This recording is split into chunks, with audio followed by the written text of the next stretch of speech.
almost everything with two essential filters. One of sustainability, so that it can have a longer, safer, and growth-oriented life, and the other of inclusivity, so that it can have a better opportunity, ethos, and economics. Talking of economics, we have undeniably one of the strongest voices from the financial world of Pakistan and the globe, Dr. Ishrat Hussain, a household name. He's most familiar, soft-spoken, sensible voice. And in fact, we are honored to have his book as part of the summit today. So he's already with us, Dr. Ishrat Hussain, and with him our very own Sajid. He's going to be the prompting and carrying on this conversation with Dr. Ishrat. He needs no introduction, and I think Rabia has also given a good, nice insight into what Dr. Saab is about. He's the recipient of Nishan-e-Imtiaz and Hilal-e-Imtiaz as Governor State Bank from 1999 to 2005. He won the Banker magazine of London accolades as the Central Bank Governor of the Year of Asia in 2005. Lifetime Achievement by Asian Banker magazine, and many more. A screenshot of his responsibilities would include having been an advisor to the PM's office, Dean and Director of IBA, Chairman National Commission for Government Reforms, Country Director, Chief Economist for Africa and East Asia World Bank, where he has enjoyed illustrious 2 decades. Member of Mahathir Commission, and the list continues. His recent book, to hit the shelves, is Pakistan, Economic Challenges and Solutions, and it has taken the financial community by storm for the simple fact that, true to his personality and approach, the book comes with solutions for the raised problems. Sharing and prompting this conversation is Sajid Aslam, with over 25 years of management-level experience in growth strategies, acquisitions and mergers, IPO, corporate finance, governance, business development, ESG, digital transformation, and entrepreneurship across continents. He's ACCA's Regional Lead Public Affairs, Asia Pacific, and also a founding partner of investment advisory business, investor and mentor for ESG, tech and data, EdTech, agri-tech, prop-tech, and e-commerce businesses. His vast experience in the FMCG, telecom, and education sectors enables him to be on board with a diverse fields of work going on, including education, telecom, technology, and food companies. I'm happy to hand over the stage to this absolutely invigorating conversation and for all of us to collect many takeaways from. Over to you, Sajid. Thank you. Thank you very much. Assalamu alaikum and good afternoon. Assalamu alaikum. So, if I may have your attention here, I can assure you, you will enjoy. आप लोगों से request है please के cross talking ना करें और जिसको बात करनी है वो हॉल के बाहर जाके बात कर ले. आपका बहुत शुक्रिया. I wouldn't suggest leaving the hall. You're gonna miss something which is very interesting and very much eye-opening. When we talk about the rethink, the first we have to start with the basic thinking, why we are here and what brought us here as well. I was going through the book Dr. Ishrat recently published, and the more I go through that, it reminded me, apologies from the foreigners, it reminded me Munir Niazi's verses, and that was more like kuch unj vi rama okhiyan san, kuch gal vich gama da tok vi si, kuch shair de log vi zalim san, kuch sanu maran da shauk vi si. So if we look at the analysis which he has presented, why we are here, so I think these are not the challenges, these are the consequences of the choices we made over the period. And that's where the rethink and the big rethink comes into play.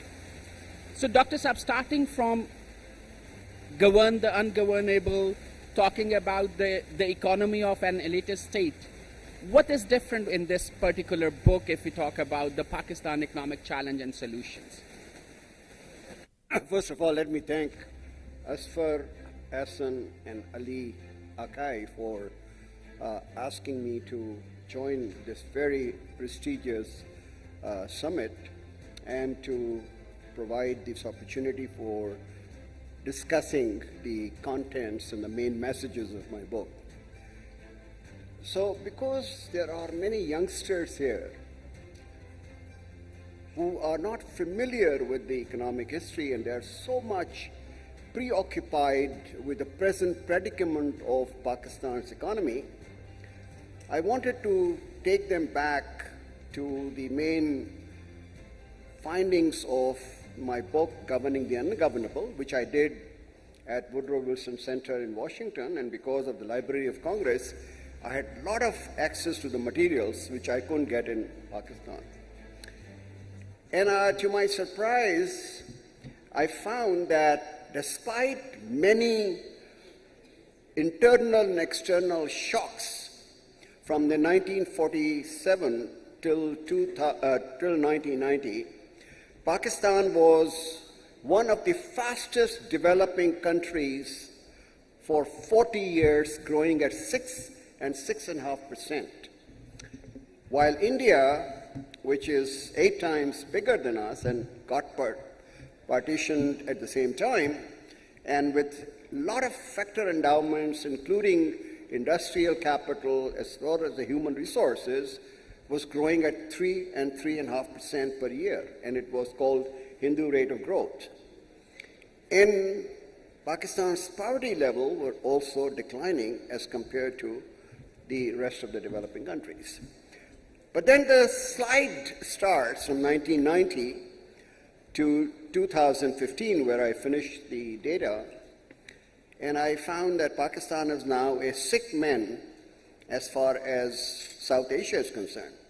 India overtook us in 2012 or even before that, and Bangladesh overtook us in 2015.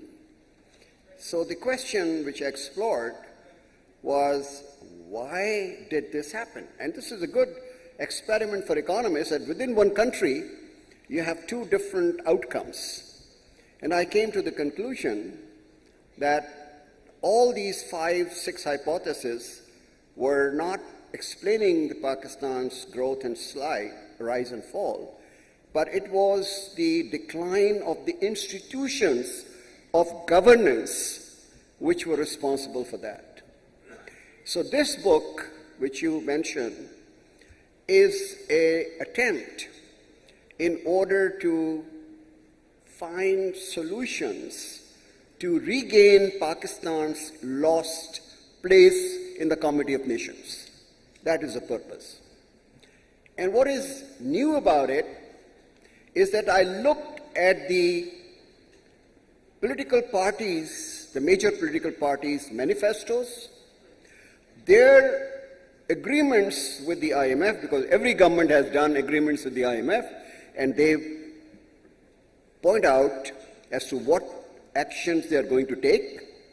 And I also looked at the speeches made by the prime ministers and the finance ministers.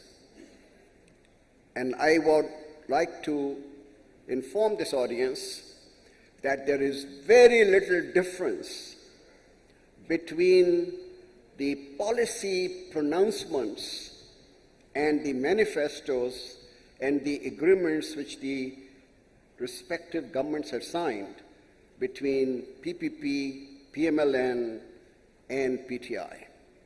And this is a very powerful message for the people who say, well, there's no political will. And I'll come to why these policies are not, implemented.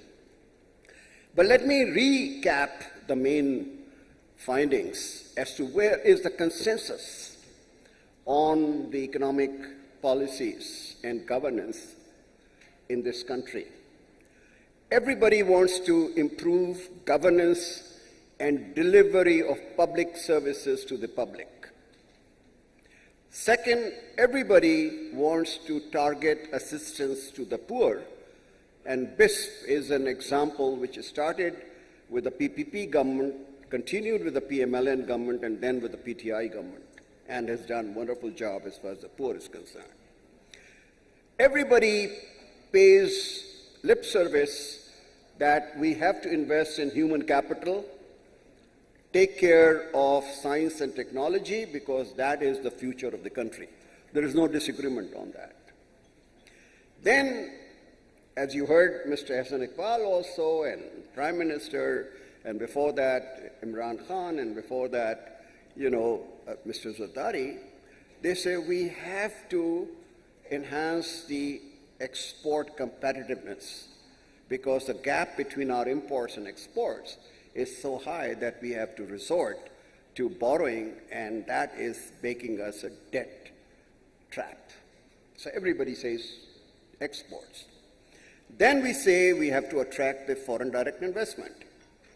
And foreign direct investment brings in not only capital, but technology, managerial practices, market access, and that is much higher value addition as compared to just the domestic investors, because domestic investors then seep into their own ways what the foreign investors are doing.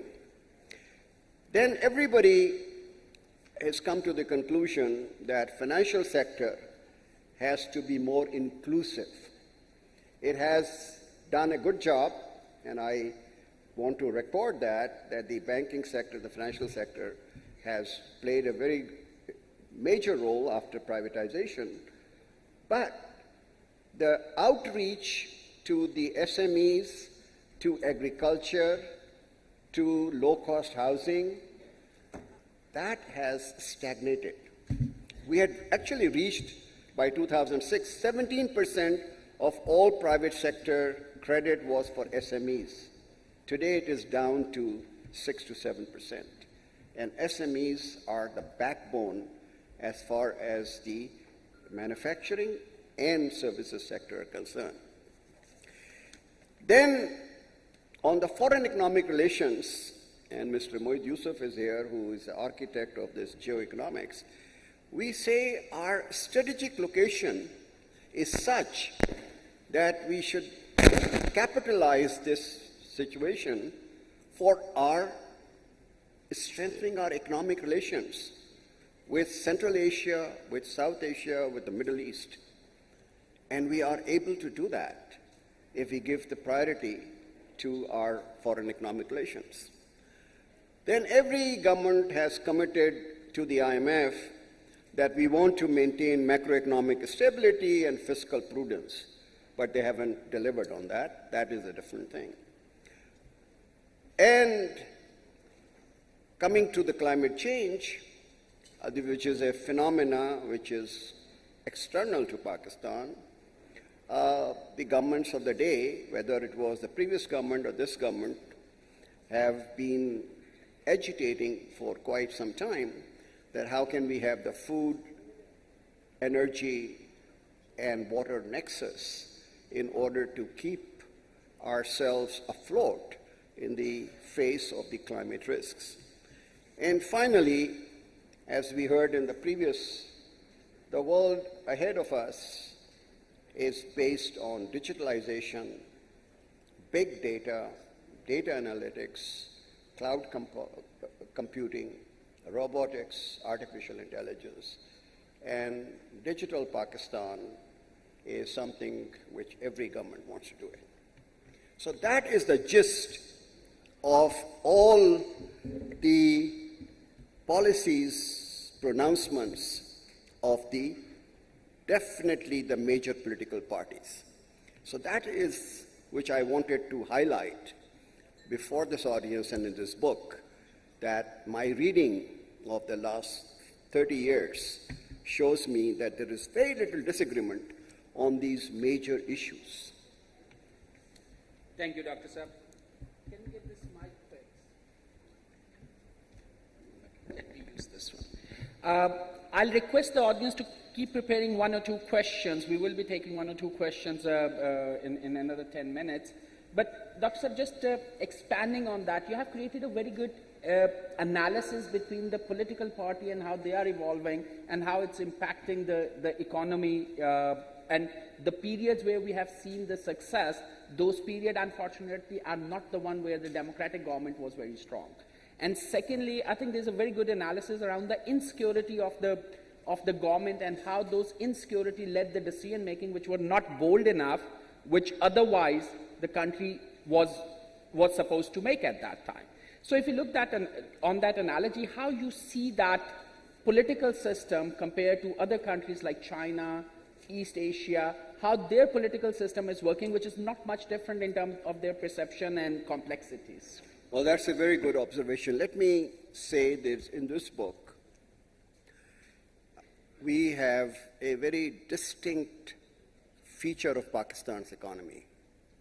Every 2 years, you have a rotation as far as the government of the day is concerned.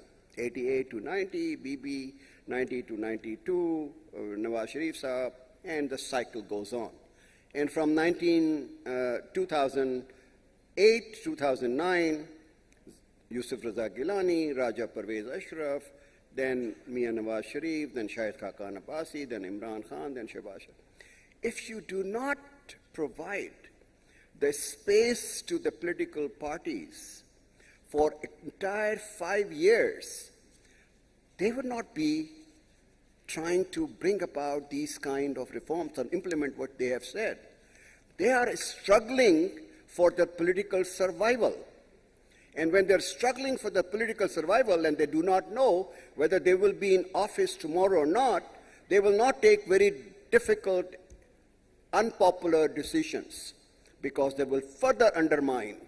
And those who are trying to get them out of the office will use those unpopular decisions, which will have adverse consequences in the short term, to beat them with a stick. And that is the reason.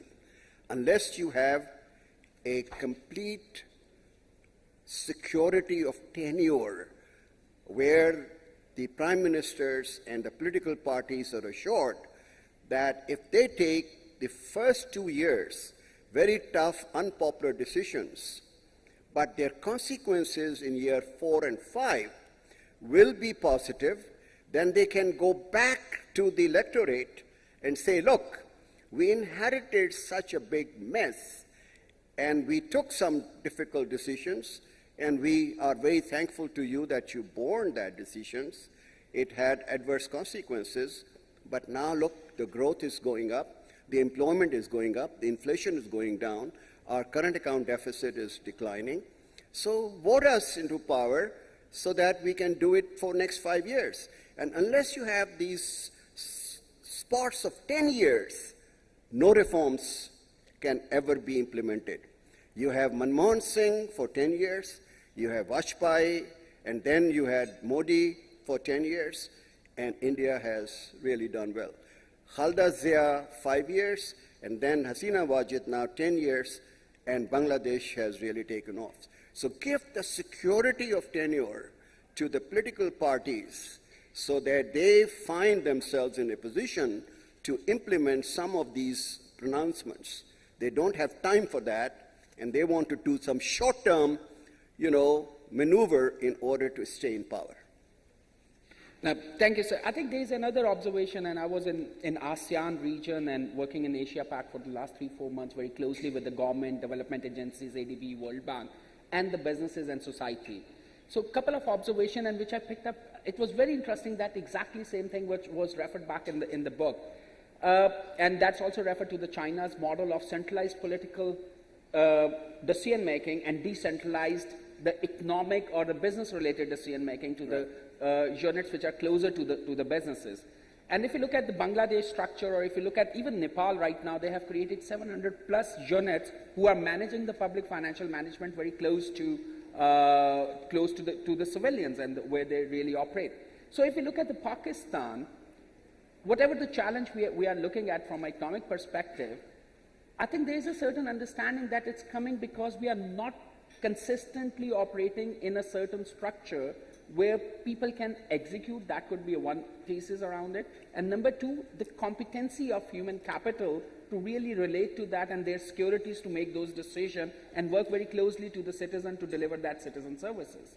So how you see that political structure and the economic relationship in terms of devolution of power? Yeah, I think both my chapters on China and East Asia very clearly indicate that while there is a vision for the future, Deng Xiaoping had a 25-year perspective plan for China, and every president who came after Deng Xiaoping fine-tuned that perspective plan as far as the external environment was concerned to adjust themselves, to adapt.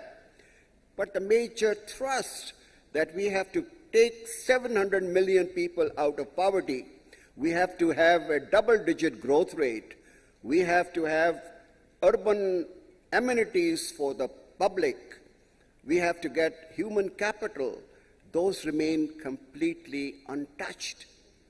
So, policies and vision was coming from the future, but it was the towns and the villages and the provinces which were given complete autonomy to execute those particular projects, programs, and policies, and they were held accountable. People say China is a very, inward-looking society, and there is a lot of control of the Communist Party.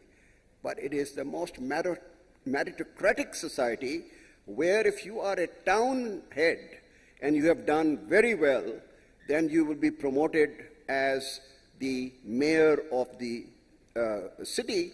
And from the mayor of the city, if you do well, you will become the governor of the province. And from the governor of the province, you will become the Politburo member.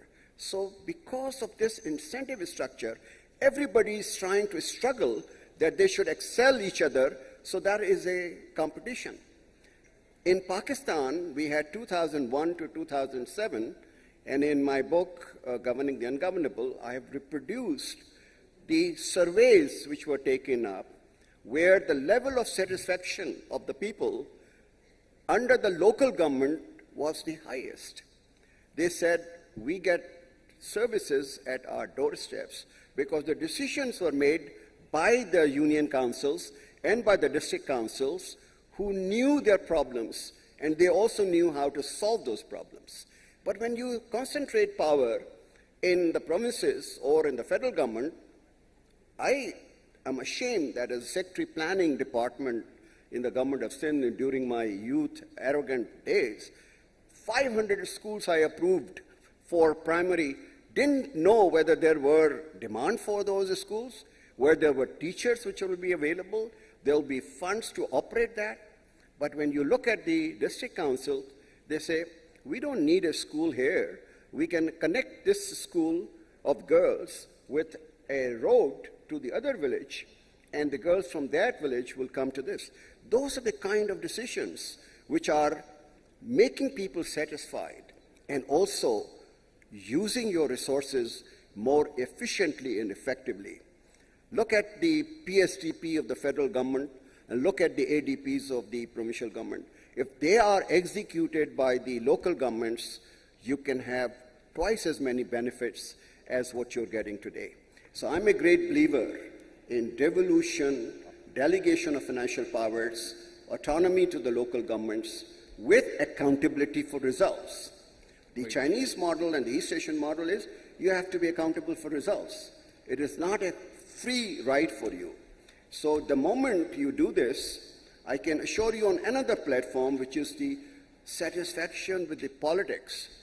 If people are getting their children educated, if their family can get the medicines and the health attention, if they can get water supply which is drinkable, if they have clean environment, if they public transport, the ordinary citizen doesn't care what the foreign exchange reserves are, what the current account deficit is.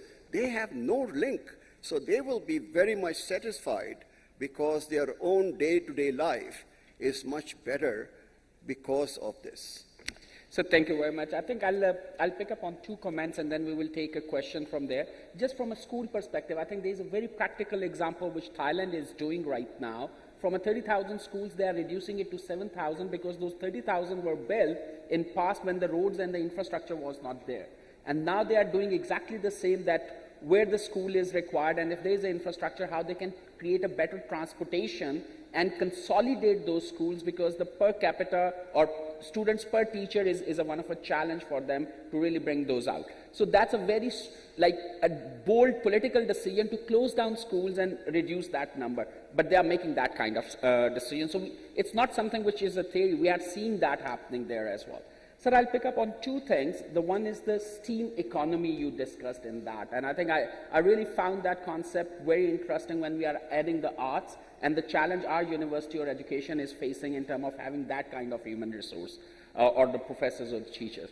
And the second observation I'll pick, I would like you to share the experiences where the decisions were made on a vested interest when you were part of that process, where you are either hiring the VCs or you are hiring the people for the PFM reforms, and some of the vested interest really put it on a different side of it. So I think these are the things where we really need to understand and rethink that how we are going to make those decisions, because we can't use the word challenges. It's a consequence of the choices we make and the decision parameter we set for ourselves.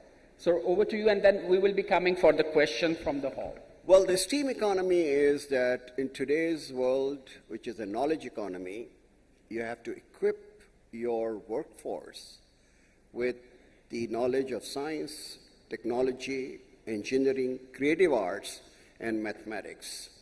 And my proposition is that you have to start it from the school stage.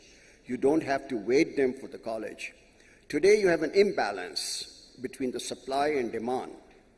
You have 30% graduate unemployment because we graduate them in history, in Islamic studies, in gender studies, and all kinds of subjects for which there is no demand in the economy. But we have shortage of math teachers. We have shortage of science teachers in the schools. And if you have shortage of those teachers, how are you going to teach these students? So the proposition which I'm making is that you have to start investing in these subjects right from the school level, and also provide incentives to the science teachers and the math teachers be different from those who are doing other subjects, so that they can devote time and attention. Provide them the infrastructure, the local area network, the tablets, the computers, all the paraphernalia which is required. So if you want to increase the educational budget, don't do it on brick and mortar, but do this on the propagation of these subjects. And that will take you a balance between your demand and supply. Japanese want 30,000 IT professionals by 2030. And their ambassador told me that only 2 universities in Pakistan are able to produce 250 to 300 graduates whom we can employ in Japan. Now, Japan was an ethnic society, very homogeneous. They never allowed the foreigners. And so is Korea, but they're now opening up. So we have a youth bulge. Why don't we invest in preparing them to imbibe those skill sets which are not only required for the local economy, but also for the global economy where the demographic changes are taking place. So that is what the STEAM is all about. And I'm very glad that Gilgit-Baltistan, which I visited, has actually introduced. And they have got a third party which is providing both the instruction as well as the infrastructure. So because they don't have science teachers, so there are models now which are available which can multiply this particular effort throughout our schools. So thank you very much. And if we can pick up a question from the hall. Please. If we can have a mic here. Meanwhile, I'll throw another stats. I think it's very interesting. I figured out that in Indonesia, with the 300 million people, they have got 65 million registered SME. Pakistan, with 240 or 250 million population, we have got 5 million. Yeah. So 1 of 5 in Indonesia is an entrepreneur. And here we will look at, so it's 1 in 50. So you can well imagine the 49 people are looking for a job, and they are looking for jobs in government where they don't want to really work very hard. That's a BA. Please. Tariq Akram is my name for everybody. you know, we're talking about the continuity, political policies, etc., etc. Under the rules of business 1973, the role of the bureaucracy is as follows: to do the analysis of the environment in which you are, to envision the future, to develop strategies, to develop plans, get these approved through the political maze, if you like, or whatever, implement, and then learn and come back to. So that is the given responsibility of the bureaucracy. To what extent do you think that this continuity could be catered for by effective bureaucracy in a country like Pakistan?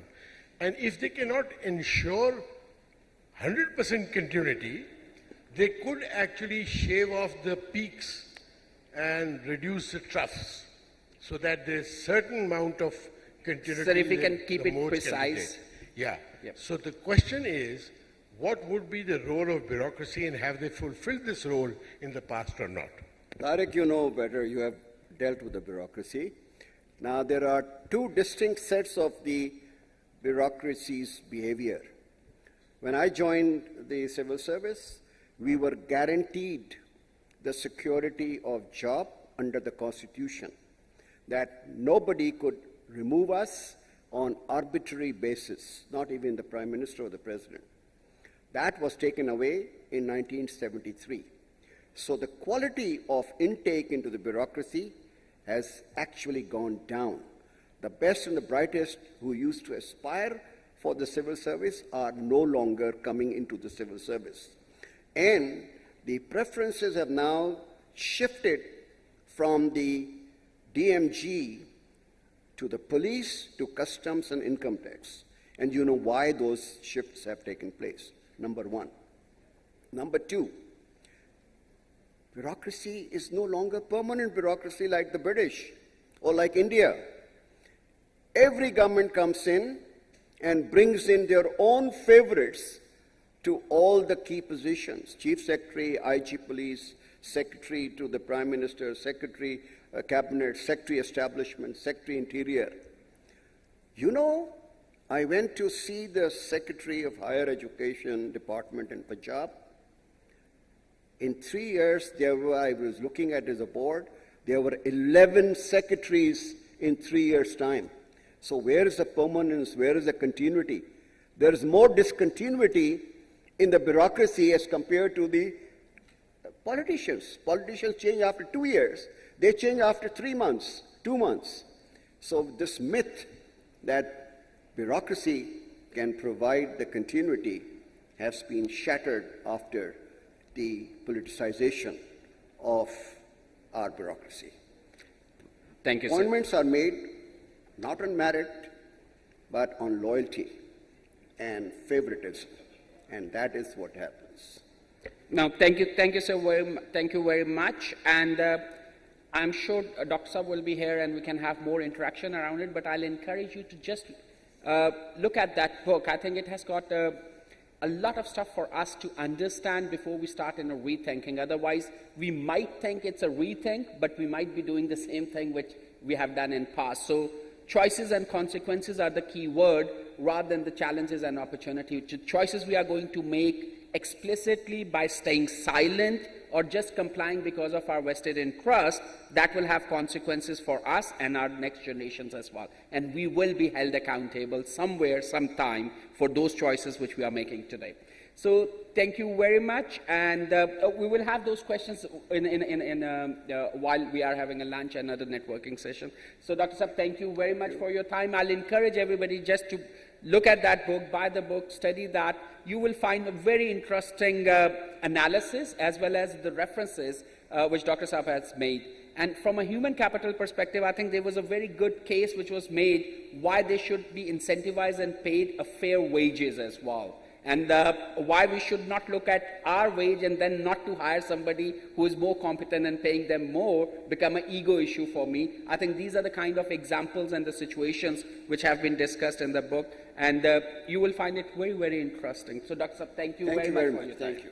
Ishit Saab, thank you so much. I'll bother you again, sir. Kindly take your seat at the head table. I'll call you again when we are doing our souvenir ceremony. Yes. Thank you so much, sir. Sajid, you'll have to stay on stage for the upcoming panel discussion. There were so many gems to take away from what Dr. Saab shared with us. And I really don't know where to start or which point to leave, but I think the bottom line being stability and security for every performer, whether it is a public office holder or a private office holder or a bureaucrat. The point is to have that kind of security of time to be able to deliver within accountability, which of course goes hand in hand. And there was some very interesting talk about education, about remodeling it, about rethinking, and I think Sajid shared the Thailand example, which sort of resonated with what Dr. Ishrat was talking about. Grassroots democracy, and Pakistan has the strategic location, Pakistan has the resources, Pakistan has the potential. What's stopping us? So the book has the solutions. Let's hope that we are ready to hear them out. Also, we have a very interesting panel discussion coming up now. I'll be announcing our panelists and will request them to come and join us on stage. Dr. Moeed Yusuf, Pakistan's former National Security Advisor. I'll request to please come and join us as and when I announce your name. Ex-officio patron of Islamabad Policy Research Institute. He has served as chairman of the Strategic Policy Planning. He has also been the Associate Vice President for Asia at U.S. Institute of Peace in Washington, D.C., a fellow at the Frederick S. Pardee Center for the Study of Long-Range Future at the Pardee School of Global Studies at Boston University. Mohammad Aurangzeb, President and CEO, HBL, and Chairman, Pakistan Business Council and Pakistan Banks Association. He has also served with the JP Morgan's Global Corporate Bank and brings a rich international banking experience of over 30 years in other senior management roles at ABN AMRO and RBS. A graduate of Wharton School, Mr. Aurangzeb is the only Pakistani to be invited to the exclusive membership of Global CEO Council organized by WSJ Dow Jones Group. Riaz Khan, President and CEO, Engro Corp. Currently, Riaz Khan serves as chairman on the boards of Engro Fertilizers Limited, Engro Polymer and Chemicals Limited, Engro Infrashare Private Limited, and Engro Energy Limited. He also serves on the board of trustees of Engro Foundation, the social investment arm of Engro Corporation. In 2022, Riaz Khan was elected president of the Overseas Investors Chamber of Commerce and Industry, OICCI. Hailing from the prestigious fraternity of the Institute of Business Administration, Karachi, he has a long list of achievements at Engro and prior, but what really caught my attention was his sports portfolio of cricket, golf, and bridge, and it is the same enthusiastic ingenuity that I would like him to share with our crowd today. We also have Amir Ibrahim, President and CEO, Jazz, and Chairman, Mobilink Microfinance Bank. Again, a brilliant speaker. Amir Ibrahim has extensive experience in strategic marketing, sales and distribution, analytics, product development, government and regulatory management, corporate planning, mergers and acquisitions, public relations, and crisis management. Amir Ibrahim has held top management positions at various MNCs, including Telenor Group, Ford Motor Company, Jaguar Land Rover, with qualifications from University of Texas, Master's MD International Institute for Business Development, and Harvard Business School. He's well positioned for reflections on the big rethink. We have Maheen Rahman, Chief Executive Officer, Infrazamin, infrastructure analysis of gaps and planning, financial feasibilities, loans and grants. And for all these deep layered complexities, we have Maheen handling it all with ease and with a vision for development and progress.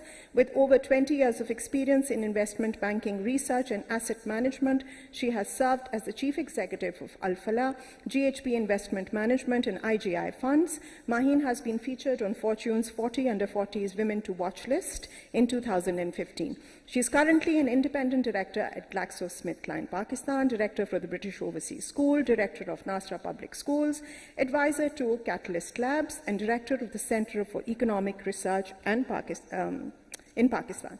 So welcome to this illustrious panel, and I hand it over to Sajid. Thank you. First of all, big round of applause for all the panelists. Thank you. We will start our conversation with Aurangzeb, and I'll request you to have 1 or 2 questions for Aurangzeb because he has to leave at 1.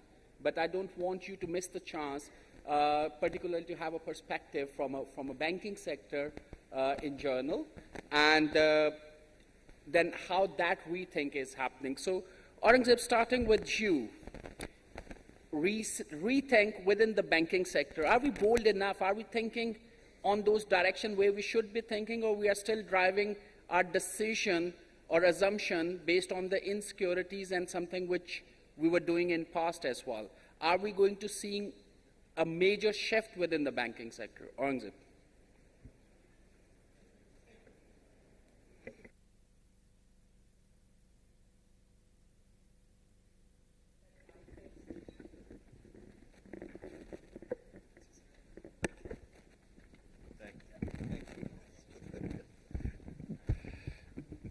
Thank you, Sajid. So I do apologize. I have to drive to Lahore for a meeting there.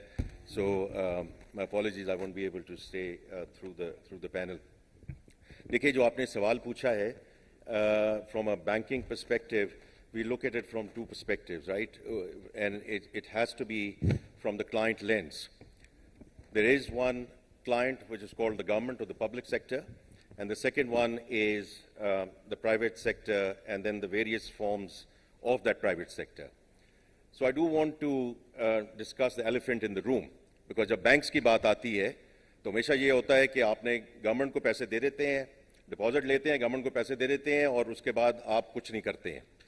So I do think it's important to understand that we need to get into the root cause analysis, and it starts with the fiscal indiscipline of the government. If you are starting with the revenues, और अभी भी इस वक्त budget की बात चल रही है, so we need to focus on R&R, retail and real estate. The ministers were here. I wasn't able to be here at the talk, but it's important that we expand that tax net. और इसमें कोई ऐसी चीज नहीं है जैसे अभी doctor साहब ने कहा है, year after year after administration, there is no dearth of the what and the why. It's always implementation around the how part of it. And then expenditures, right? I mean, expenditures we need to bring down. If you have the fiscal discipline, you don't need to go out and borrow the way we need to borrow as a government, right? And I don't want to get into the figures, but in the next quarter, it's a very, very large amount that the government needs to borrow. Under the State Bank Act, they cannot borrow from the State Bank. Today is an auction. The banks today can say, we will not lend. And then what? You will not be able to pay your salaries. So I just want to get that myth out of the way कि ये जो banks हैं सारा मुनाफा कमाते हैं और सारा government को पैसे दे देते हैं. It's not by volition. We can today stop doing that. And then what? How will this government function? How will this country function? So I think it's important to understand those dynamics, and we sincerely hope as a banking industry that the fiscal discipline comes back with the government. Now let's come to the private sector. The corporate and the commercial side of it, I think, are pretty okay. जहाँ मसले मसाइल हैं और doctor Ishrat साहब ने चूंकि उसका जिक्र किया है, I think it's very important where the banking industry actually needs to step up, which is agriculture, which is SME. When we talk about agriculture, the banks have been talking about financing the crops, which is good. But we have, as an industry, by and large ignored 60% of the country's agriculture GDP, which is dairy and livestock. And the banks need to step up to actually start financing that in a much bigger way than what we have done. Again, the SME part of it, because you're saying what is going to change. It's again not the M part of it, it's the S part of the SME. And there the banks have to have a very fundamental rethink, because इसका जो topic भी है इस conference का is rethink. We have to stop thinking through the collateral lens. We have to start moving towards cash flow lending. And that's again, Dr. Shahzad, sorry, I keep on referring to your talk because you sort of set the tone. That's where the algorithmic learning, that's where the AI, all of those aspects come in so that we can start moving towards, as an industry, towards cash flow lending. Because jab tak hamare dimag mein ye collateral wali cheez rahegi, you will not have the type of SME lending in this country the way we see it in many other sort of locations. And the last thing, I know Amir is here and he's going to talk about it in a much bigger way, is around digital. And the digital is, from the banking perspective, is not an end in itself, it's a means to an end. And that end is financial inclusion. Right? तो अगर मैं देखूं कि HBL के 12 million clients थे till 2018. Alhamdulillah, we are now sitting at 32 million. And we haven't increased any brick and mortar branches. In fact, we have gone down in our branch network. It's all through, the buyer behavior which changed during the COVID, and the way, banks in general, everyone sort of stepped up in a very big way. Mobile first and everything else that sort of supports that. I think these are some of the fundamental things which the banks are on that journey, but we need to step up in a much bigger way as we go forward. Ansab, I have got a follow-up question there, and that question we get a lot from our business community as well. Is it fair to expect from a bank or any business to do the role which the government is supposed to do? Isn't it fair that if you see a low-risk, high-return opportunity, why you shouldn't be going that, because you have got a responsibility towards your shareholder as well? And again, I'll refer back to the book Dr. Saab just published. They are also talking about the development investment institution who had a role to really play and bridge that risk management rather than putting it on a commercial organization. So is it fair to ask a bank to take a risk on SME when you don't have any recourse to the courts or any other data where you go for the cash flow and do not have any information, financial information, or any recourse for recovery of money?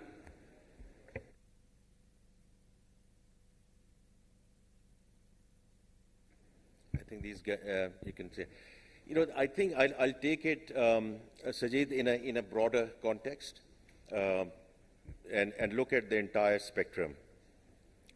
Again, I will start with the client lens and see where the government stands today, right? So the government's hand is forced today for a number of reasons. As I said, the fiscal issue is there. We are not getting the dole-outs which we used to get because of our geopolitical strategic aspects. The IMF, there is a major distrust in terms of how the country has reacted, behaved, etc. So we are going through that discussion right now with them, as we all know. And then so-called the friendly countries, right, which are not giving you deposit checks, etc. They want equity investments and they want board seats. So that entire spectrum on the government side has changed in terms of what they can deliver, or rather they cannot, right? So mera ye kehna hai ki overall from a private sector, not just the SME part, we have to now stop talking about charter of economy, and charter of economy will come in at some point in time as the political parties come in and talk about it. We have to talk about charter of business. What can the businesses do? What can the private sector do to step up, right? Because Islamabad now has nothing to give. These import-based, subsidy-induced businesses cannot survive anymore, right? So what we need to do, starting with the large corporates and commercial, and my good friend is sitting here, we need to look at our export footprint, including the multinationals. How do we actually not only cater to the local industry, but how do we make it part of the global supply chain so that you start exporting? Tariffs are important, and tariff protection is important, right? But it has to have sunset clauses. You cannot have tariff protection forever. And similarly, the subsidies thing, we can keep on asking for subsidies and they say, this is energy tariffs and all of that good stuff. And, Yeah, fine, but the reality is, again, as I said, if we are going to stay in the fund program, and let's hope we are going to stay in the fund program, beyond this, whichever administration comes in post-elections in October, November, inshallah, they will still have to negotiate another fund program, which means we are going to stay in a stabilization regime, which means these untargeted subsidies are not going to be acceptable. It should not be acceptable in the first instance to Pakistan as a whole, but overall in the fund program, only targeted subsidies, the BISP discussion that we have had is the way to go.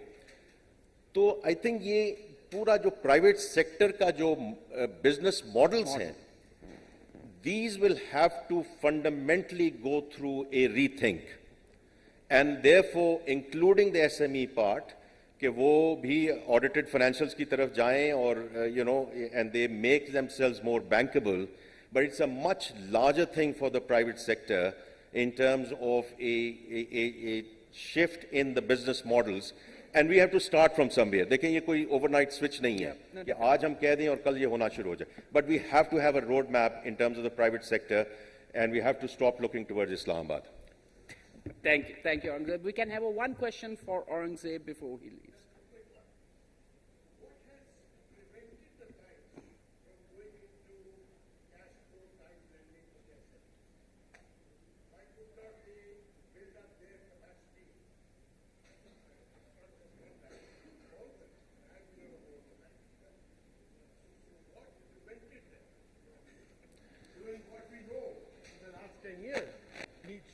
Thank you, sir. Yeah.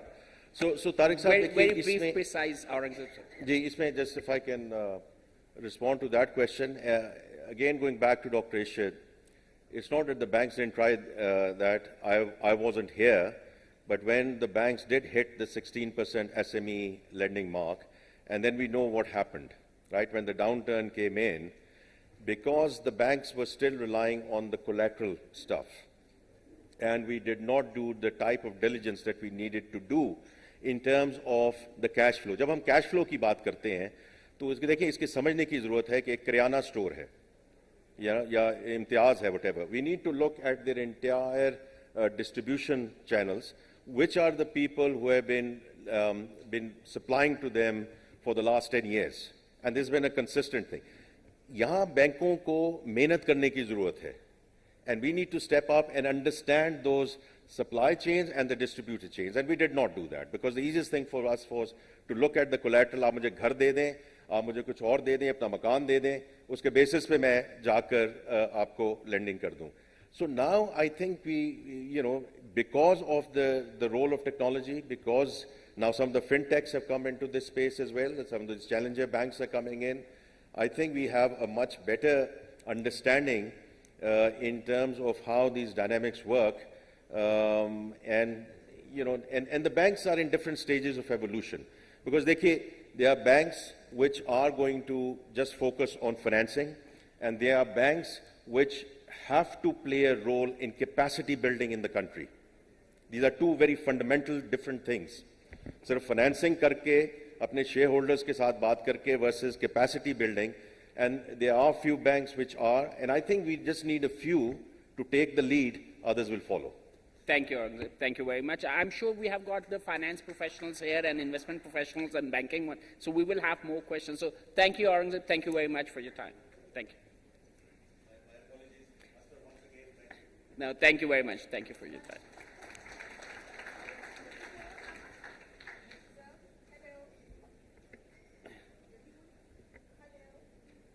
Sir Aurangzeb, if we could request you for just one more minute. I'll request Asfar and Ali Akai to please join us on stage. We have a small, I wouldn't call it small, it's a very substantial book that we are sharing with all our speakers and guests today. Thank you so much. Thank you. Thank you. I think we can, Dr. Saab, we will come to you after this one.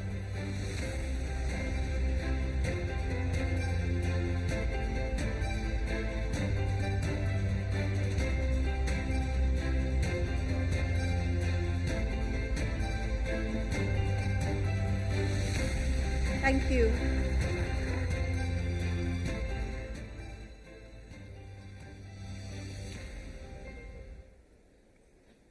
Thank you, Aurangzeb. Thank you very much.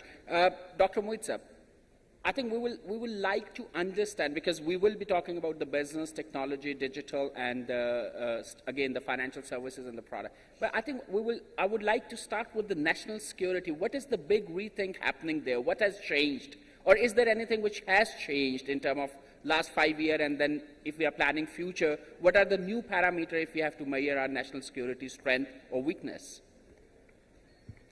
Thank you. First of all, thank you, Asfar. As always, a fantastic event you've put together, and to all the other organizers. So I seldom think seriously about what I'm going to say. But when I saw the title of this event and panel, I really struggled and finally decided I'm going to be a bad guest. So I apologize to everybody before I say what I'm going to say. And what I'm going to say is going to surprise you coming from me. Ishad Saab has been kind. He mentioned geoeconomics and the pivot and national security policy and all of that conversation. So I was brought into government to think. At least that's what I believed. And very quickly realized that there is no point. Because day in, day out, the only conversation was, what's the fire that you need to fight today?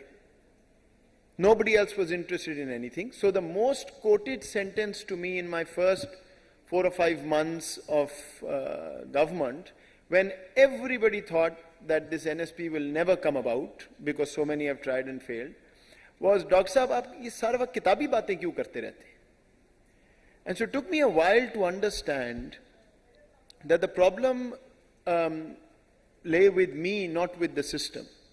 Because I couldn't translate that thinking into a conversation that could be absorbed by a system that is geared to firefight and only firefight. And that's sort of the jump that was needed. If you honestly ask me, in my space, there's only one big thing to think about, plan for and strategize for, and that is the storm that is coming our way because of the US-China competition. Pakistan will not survive this storm unless we proactively plan, strategize, and situate ourselves to align with both camps at the same time. And that was fundamentally where we started this geoeconomics conversation from. But I leave that aside, the bad guess part. I want everybody to think about where this rethink and ideas are going to come from. There is one thing to think and then say we have to do something, but do we have structures where we can even begin to think on how to change? Because the entire edifice is set up to preserve the status quo for 1, 2, 3, 4% of the people or the system or whatever, and we will die to save that status quo while we see our country being destroyed before our eyes. Where do ideas come from? Number one, academia, right? We can talk about the state of academia and where academia is, but the point I want to make, sitting on the other side, what I realized was there is no linkage between academia and policy, to speak of at least.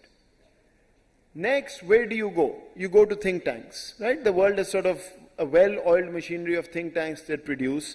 This was an effort that we made very consciously to try and bring in think tanks and others to advise on what to do.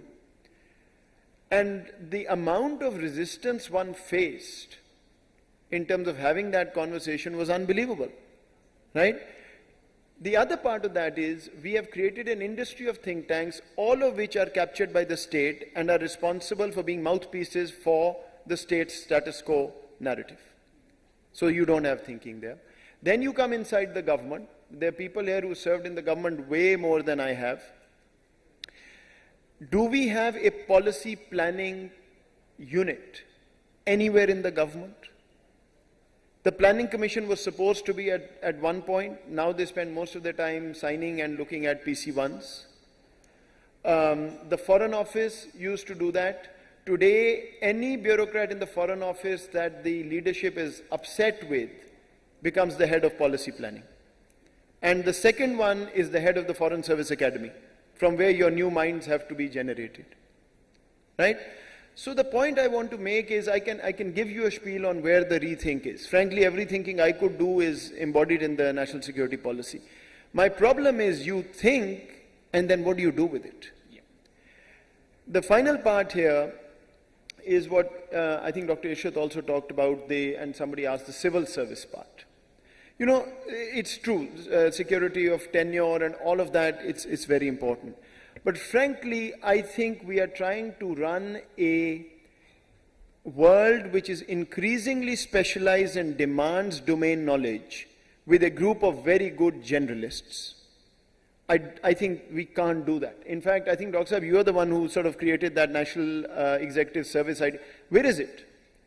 It is now time that we move to a point where we have specialists running special things, and people like me, my job should be to think, translate it into an implementable idea with an implementation plan, and then the bureaucracy can implement. And that's what we try to do with the NSP. It has a whole implementation plan attached to it. But let me just end by saying there is absolutely no point thinking of big, grand ideas, because the very basic thinking that translates into action, we've even moved away from that. Sorry, but... No, thank you, Dr. Saab. I think very valid parameter you started with the human capacity and capability to ask those questions, number one, and then follow through that. And then it's a small tactics which wins the war. It's not the strategy which is sitting outside there. So we have to have a strategy, but unless until it's executed, it will not work. Yes, that's bring me to you. And Aurangzeb also highlighted a certain thing. From a business perspective, if we really want to look at the banking side, the private sector need to really upgrade their job or change their game, and they should go more inclusive and create the value chains and the visibility. So if we are looking at the big rethink, so from an Anglo perspective, what are the key area or value propositions you are working which is going to be more disruptive and more inclusive at the same time?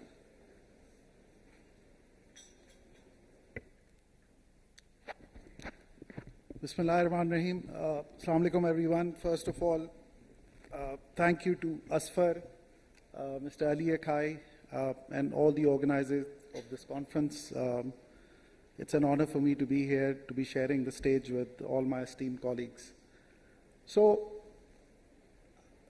I think we've spoken about it on many occasions, and the writing is on the wall for the private sector and the private businesses as well. Gone is the time of rent seeking.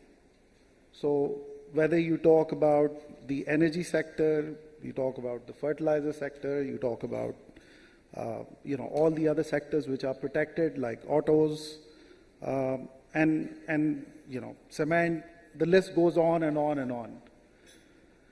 And there is a reason why so many of the large businesses, large groups have not gone into more competitive export-oriented businesses, because there were a lot of opportunities available towards protected, locally focused businesses. The question is, can you blame them for that? And the answer is no. If a policy is there, if it is converted into law, passed by the parliament, what have you, every businessman is going to put their capital in an area which provides them the best risk-adjusted return, highest risk-adjusted return. Let's not question that principle. So clearly what has been missed over here, and the reason that why we are not an outward-looking economy, is because the policies were not there to promote investments in the productive sectors. So you've got real estate, you've got all those businesses which have made a lot of money, government-backed dollar returns which are very juicy, and hence not going towards competitive businesses has been a natural outcome of the policies that were there in play. Now clearly, if you look at our fiscal pool, which is obviously getting tighter and tighter, the businesses the government being whether it's a customer in case of the power sector, whether it's a provider of subsidies in case of the power sector or other sectors, cannot afford those subsidies or those benefits anymore for the private sector. And hence, going towards competitive businesses is imperative. So at Engro also, the two big thrusts that we have, one is for all our local businesses, we ideally now want to either convert them or invest further in those businesses in a competitive framework. So whether it's our power business where we're developing a project, a renewable energy project where we'll be selling directly to customers, whether it's our fertilizer business where we have been propagating for a more open business framework where we get average cost of gas and we're allowed to sell fertilizers at the market price of fertilizer, and subsidies, as Aurangzeb said, could be given directly to the deserving farmers. So we're propagating that. Like so many other business groups, we have not been able to make a mark as far as exports are concerned. Our turnover is well over $1.5 billion. Our exports are not even $50 million. And that is a problem. And that is something that we're trying to address actively, just like many, many other business groups, because if businesses don't increase export revenue, whether it comes from products or services, Pakistan's business model will not work anymore. So just one last thing, Sajid. Now, what are the two really big challenges that are in front of us from making that conversion, and I'm talking about businesses overall, from rent seekers to competitive businesses? There are two things which worry me to no end. Number one is the price at which energy is delivered to these businesses. We're producing energy at 16 cents. Most of it is dollarized. We have gas reserves which are depleting by the year. Last year, our imports were $26 billion. On current trajectory in 2030, they'll be well over $40 billion. We have to raise approximately $30 to $35 billion to increase power production from Therkol so that it can also replace domestic gas. Electrification is the answer, and that electrification has to come from local sources. Please understand that wind and solar are not your baseload answer. And the challenge over here, and kind of what keeps me up at night, is that have we missed the boat of financing of coal projects by 20 years? And the one country which was probably helping us do that, what did we do to them?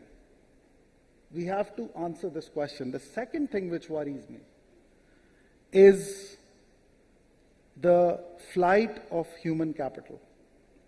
What has happened in the last 10 years, and the reason why flight of human capital is much more critical now is because competitive businesses require more capable people. And what's happening is that we've really taken away, as a country, a typical Pakistani dream. And just 60 seconds. 10, 15 years ago, 20 years ago, our parents' generation, even our generation, when we got out of college, we could sort of extrapolate that, inshallah, one day we will have our own house or our own apartment. We will buy this, Honda Civic car. We may even send our kids for education outside. That was the typical Pakistani dream, and many of us have lived that dream. Today, the youth, for them, the math on this is not adding up. 20 crore रुपए का 15 से 20 करोड़ रुपए का घर होगा, एक बच्चे को बाहर आप पढ़ने भेजेंगे, that's 6 to 7 करोड़ रुपीस, अगर आपके 3 बच्चे तो 20-25 करोड़ रुपए हो गए, 40-50 करोड़ रुपए आपको चाहिए if you're even making a salary of 10, 15, 20 lakh rupees, please show me how that adds up. And in a country where mortgage financing from banks, just to share a stat with you, there are more loans given to bank employees for housing than the entire population put together in Pakistan. So how do you bring back the Pakistani dream? These two factors are the biggest challenges which are standing in front of us if we want to be an open market and be able to sell our products and services to the world. Thank you, Gyas. Thank you very much. I think that entrepreneurship spirit, I think it was discussed in the morning as well, Dr. Zidov picked up specifically.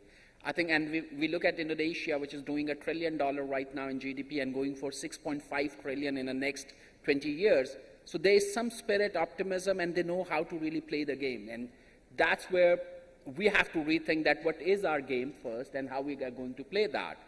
Rent-seeking, you rightly picked up. The rent-seeking attitude is not going to drive anything anywhere.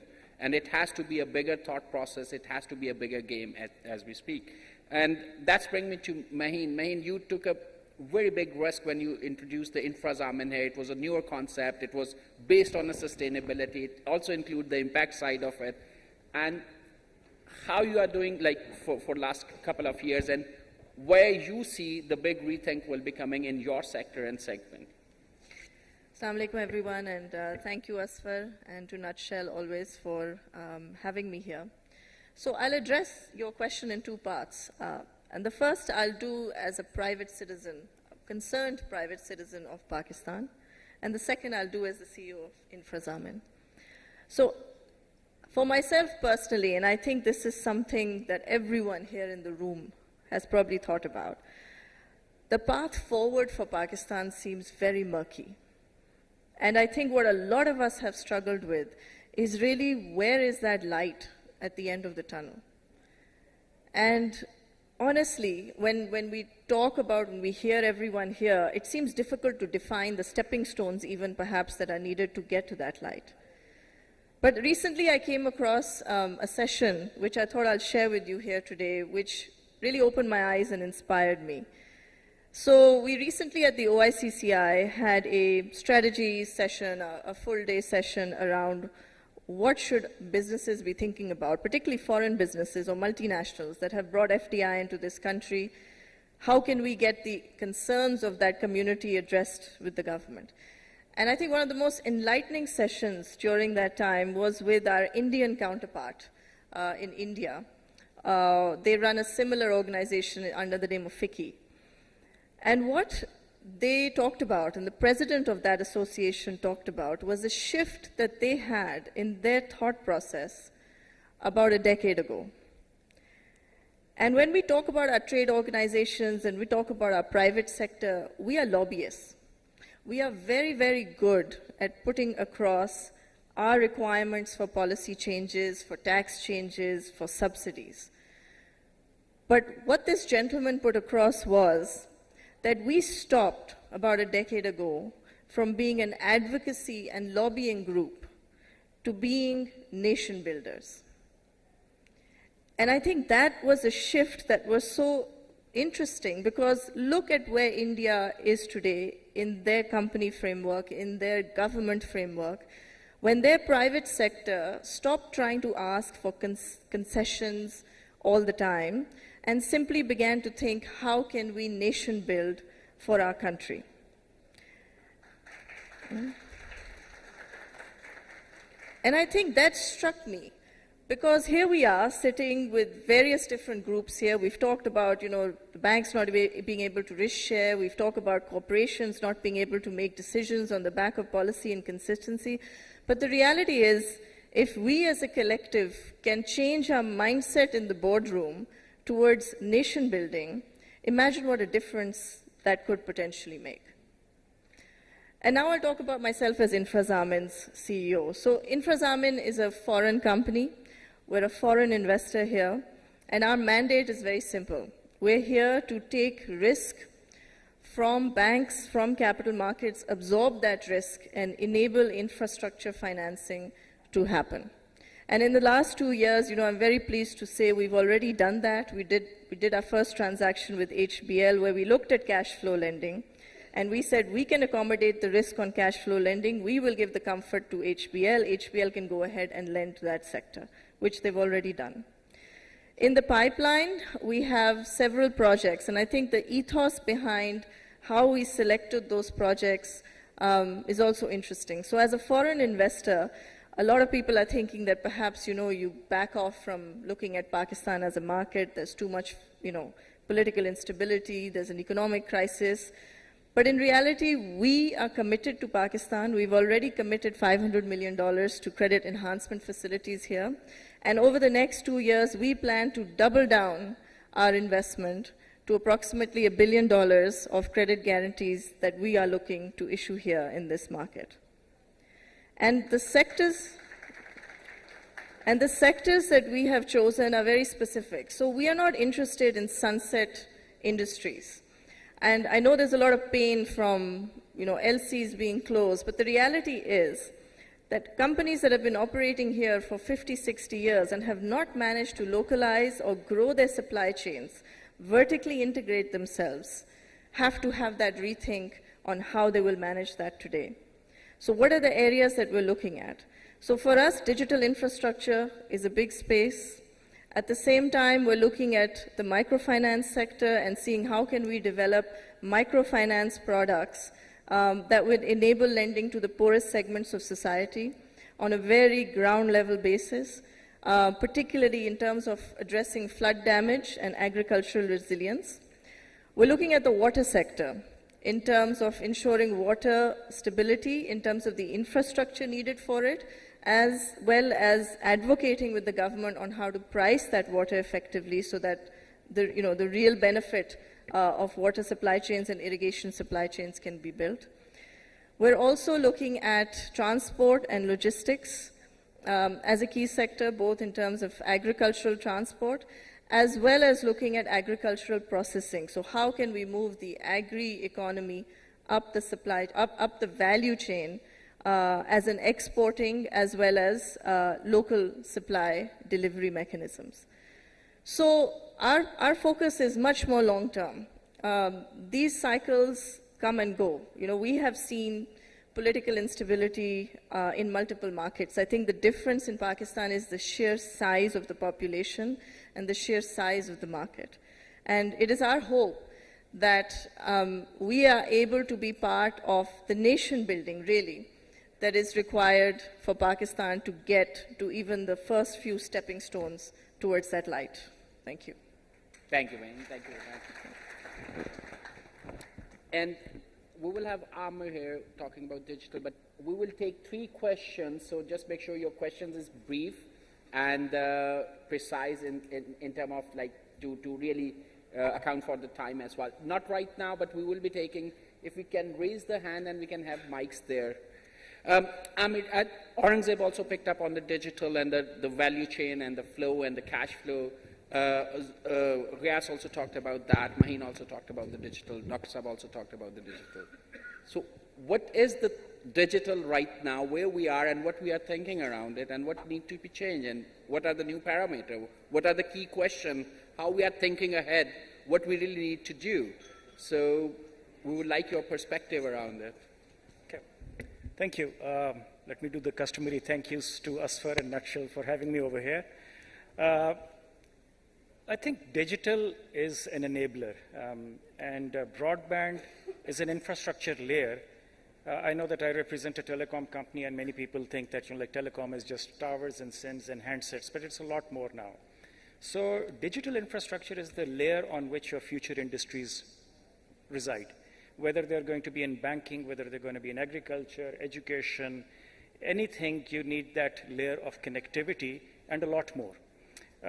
You generate the data, you use that data, it enriches us, it enriches the companies that operate in those sectors. So to me, digital is an enabler, and telecom is not anymore a sector, but a cross-sector enabler, right? Since we're talking about rethink, I was hoping that after COVID, the importance of technology and connectivity would have been established. But I still think that we are still struggling with it, right? So we see frequent closures of internet for whatever reasons. I'm not going to get into the political aspects of it, but we think that we can reside or we can live without it. Now, that's not something that the country needs. We have to be very clear about the importance of a smartphone in every hand and a broadband connection in every home, right?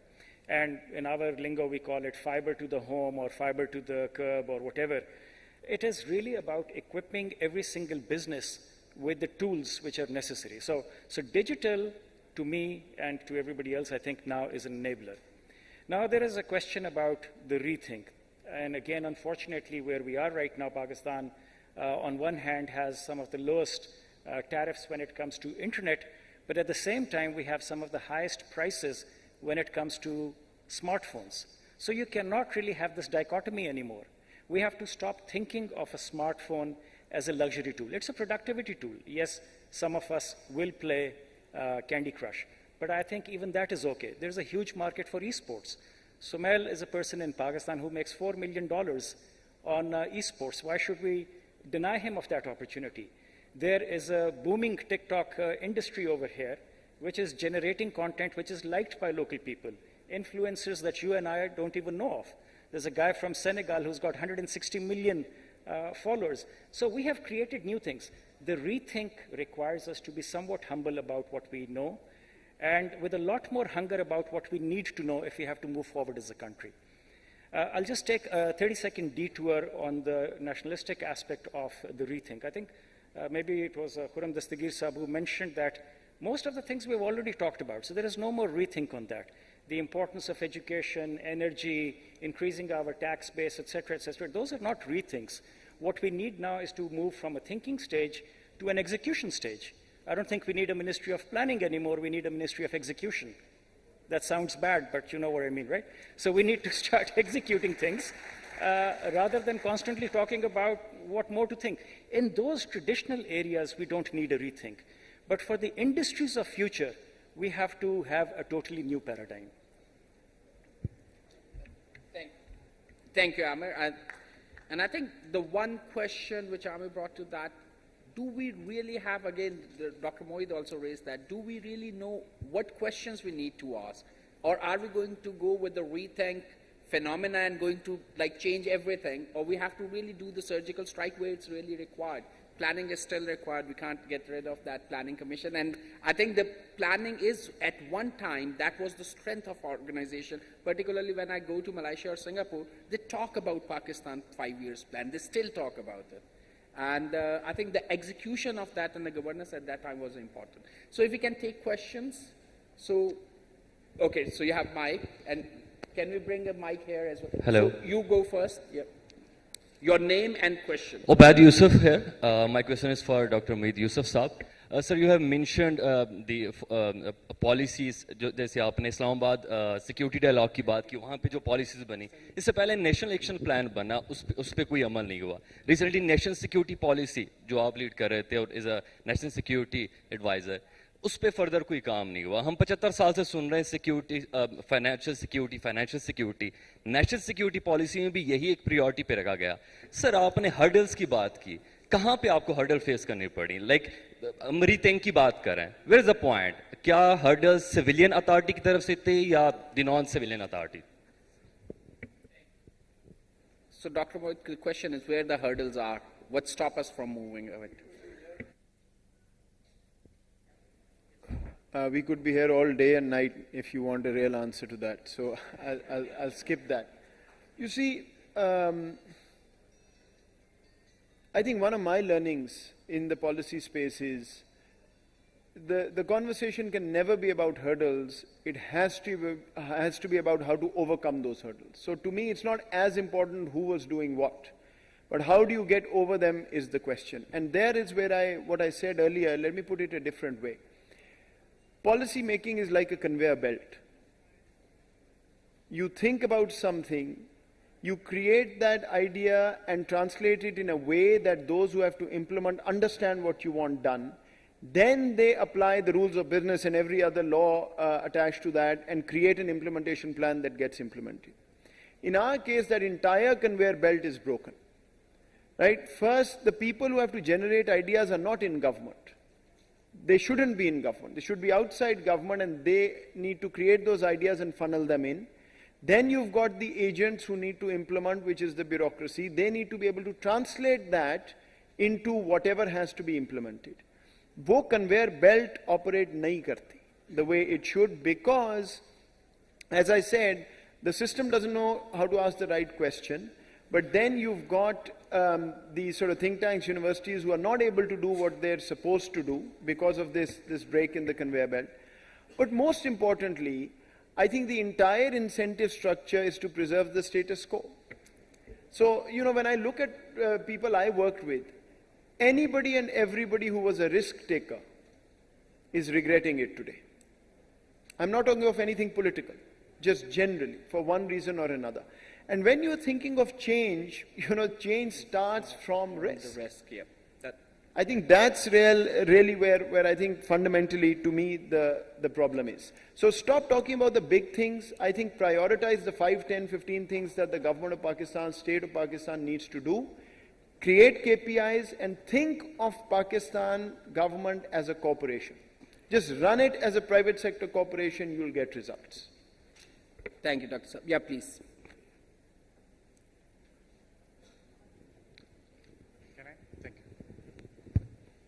Assalamu alaikum. My name is Amna Spahat. I'm also a Fulbright scholar, went to Columbia University and studied international affairs. All the solutions and the problems that we're talking about today, how about we also analyze the way Pakistan has become a security state? It has always been there like that, and our security lens sort of pushes us to look at everything through realism, whereas we need liberalism and constructivism.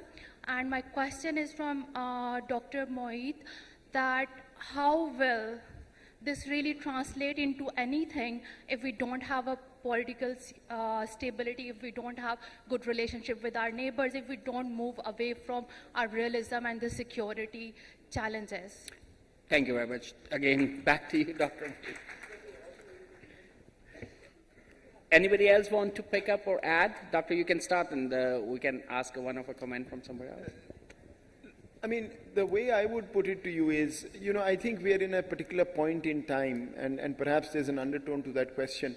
States have compulsions, and states make decisions based on the environment they operate in, right? So the argument of Pakistan having moved in a particular direction, for good or bad reason, they were rational people thinking rationally made those choices. But if you pick up the national security policy, for instance, it gives you a very clear pivot. Right? It talks about geoeconomics, talks about neighborhood, talks about where we want to go. Economic security as the fulcrum. Those decisions were made by the leadership, not by me. Everybody was involved, right? The entire federal government, the prime minister, the military leadership, the provincial governments. That means there is a clear rethink in the structures of the state on where we want to go. The question is, how do you implement them? And that's the conveyor belt that I was talking about. And yes, when you're so politically unstable, when the only conversation is whether you'll survive tomorrow or not, it's very difficult. And also, let me sort of tell you something that's depressed me tremendously in the last 2 or 3 months. I've been in all the sort of major capitals, not all, but many of the major capitals of the world for one thing or another in the last 2 or 3 months. What really bothers me is that the world has started giving up on us. And they understand completely how Pakistan is sort of operating, and they are not able to see the light at the end of the tunnel either. And if you've got whatever domestic issues, but if the world also starts saying this is not working out, I think we have a real problem. So, I don't blame the state for going whichever direction. Everybody makes choices based on national interest.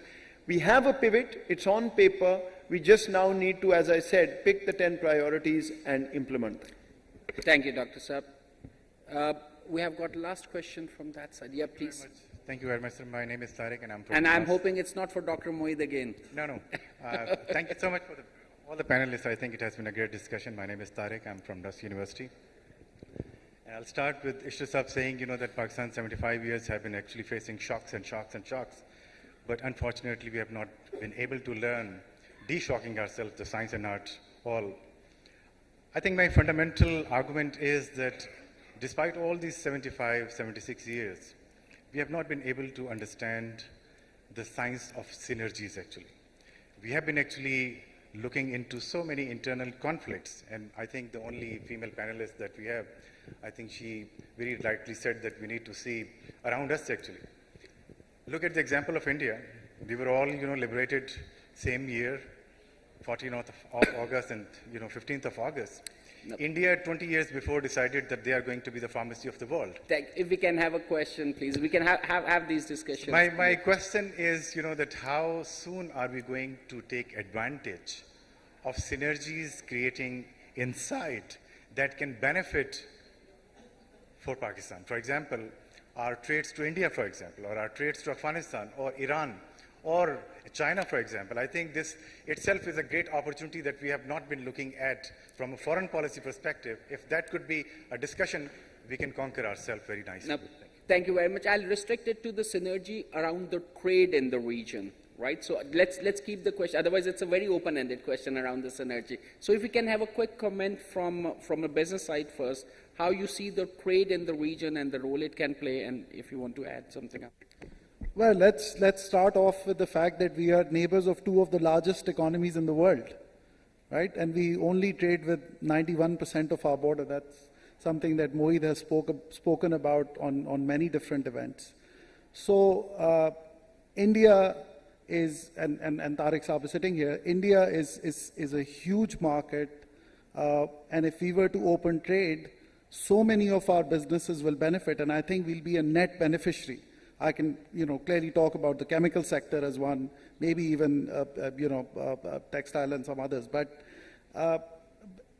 if you talk about our integration with the Middle East, they're looking for a food basket. They're looking for food security solutions. If you talk about Afghanistan, they've got, reserves of lithium.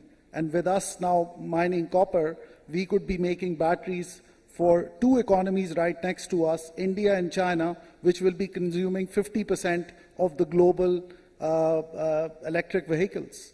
If you talk about little north in Central Asia, you're going to be connecting them to you could potentially connect them to the Middle East. They've got gas, they've got, minerals.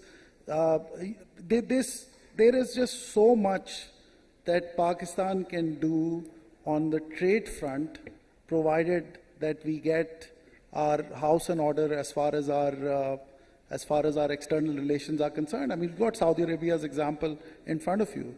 They're getting pictures taken with the Iranian leaders. They're getting pictures taken with Syrian leaders. They're burying the hatchet. And we're blessed to be where we are as a geography. So we're ideally positioned for trade. We connect Central Asia, China, to the Middle East, to Africa, and just a few examples that I shared. So I think it's an absolute no-brainer that Pakistan is blessed with the geography it has. Thank you.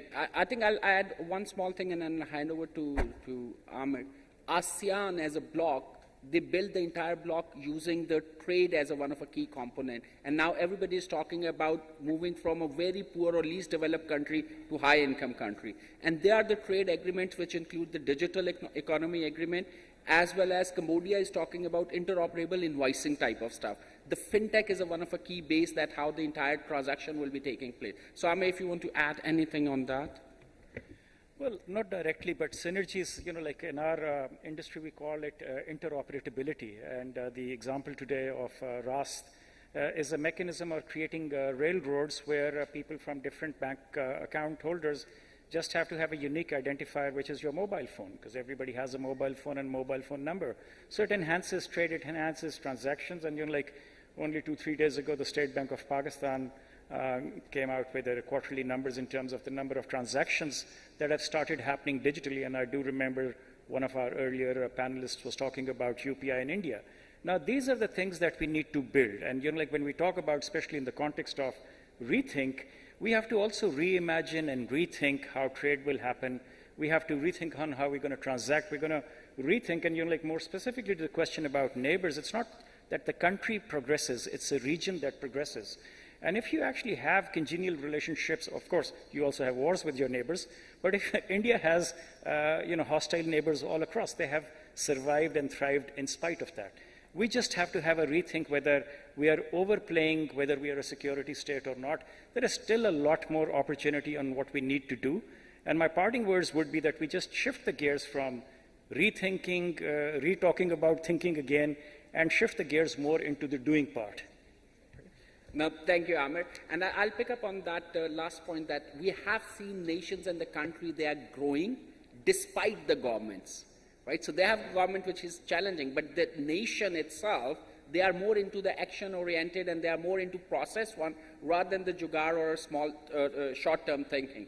They have changed their thought process, and that has changed the entire nation and their economic and social well-being. So thank you very much for your valuable contribution, and thank you very much for being such a lovely audience. Over to you, Shah.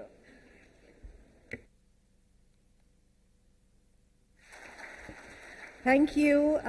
I have tons of gems that we've taken away, but in the interest of time, I would also request our illustrious panel to please remain seated on stage for now. A lot of gems here, from equitable financing and flight of human capital, policy planning unit to become actually a thinking unit, and then Ministry of Execution. I think everybody sort of clapped to that, much needed. And then vertical integration, which is what companies need to look into. So lots of points to ponder. We have now some deep insight into rethinking and action, and in connection to that, Faisal Bank, in converting to Islamic instruments, have become world's largest conversion from conventional to Islamic. The well-being that resides at the core of the Islamic banking, and Sirat-e-Mustaqim, that became the route for FPL, a journey of faith, or yaqeen as they call it, which is now part of their value system. I invite Mr. Yusuf Hussain, President and CEO Faisal Bank, for his address. He has 26 years of professional experience with names like ABN AMRO, Samba Bank, and he has been with Faisal Bank since August 2008. A graduate of Lahore University of Management and Sciences, he leads Faisal on this new journey and new accomplishments via expansion, inclusivity, and holistic value sets. Sir, please.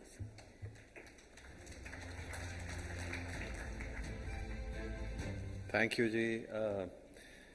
It's really a privilege to be a part of this August gathering and engage with the distinguished thought leaders like yourselves on the big rethink.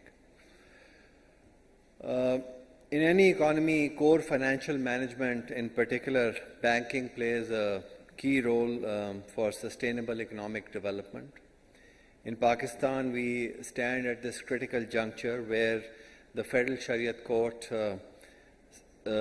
decision that all banks and government borrowings have to move towards Islamic mode of financing. So this is an area which is under implementation, has been a priority of both the central bank and the government of Pakistan. So it is true that Islamic banking is based on the religious belief of Muslims that interest is prohibited in Islam. Interest, in simple terms, is defined as monetary benefit arising out of a financial transaction where there is a predetermined rate and guaranteed return without risk-taking in the underlying business activity. And the Quran really, if you talk about a predominantly Muslim country where people are following the Islamic principles, so Quran clearly prohibits interest. So there is an opportunity, there is a market, there is a customer preference in terms of Islamic banking. So while the religious angle is there, however, it needs to be understood very clearly that Islamic banking is a comprehensive alternative financial management system. So it's no longer just sort of something which is religious-based only. People, scholars all across the world, regulatory bodies, they have worked on it, and they have sort of come up with the required frameworks for it to be implemented as a complete alternate financial system. So at its core, Islamic banking seeks to align financial activities with market-based business activities based on adherence to globally preferred ethical and moral principles of fairness, transparency, and social responsibility. So that's really the ethical side of it, on which this entire thing is based. It clearly prohibits interest and promotes risk sharing. That's the major difference. Asset backing and avoidance of speculative transactions through dealings in real and actual business-related activities, including trade, buying and selling, and leasing, covering the entire spectrum of financial products. And that's very important, from consumer financing to sophisticated project financing and capital markets. So a lot of work has gone into Islamic financing all across the globe, in Pakistan, in Middle East, in Malaysia, in Indonesia, and all across the world. So the risk management process, generally, if we talk about what the world is passing through, so on a relatively sort of micro level, the risk management process is far more robust under Islamic banking, where we talked about the SME financing.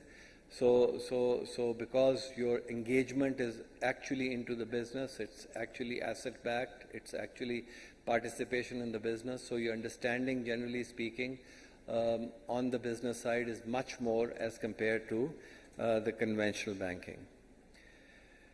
So if we see on a global basis, while it is still on the takeoff mode, but around 4 trillion is the Islamic finance that is there in the market, out of which the Islamic banking is about 50%, about 2 trillion.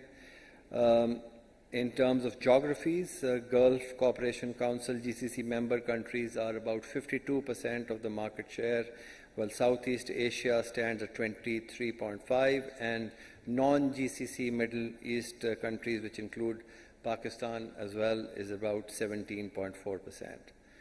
So it has systemically grown as a proper banking system, alternate financial system in 15 geographies across the world. So it is clearly being under a sort of transition mode, but it is being accepted as an alternate financial system, which is available and accepted by many multilateral agencies as well, such as the World Bank and the IMF. So there are organizations like the Accounting and Auditing Organization for Islamic Financial Institutions, commonly known as IOFI, and Islamic Financial Services Board, which are playing a very important role in standardizing Sharia accounting and governance principles. And these bodies are also interacting with international institutions like IFRS 9 and IFRS and even global regulators to strengthen the governance in the industry.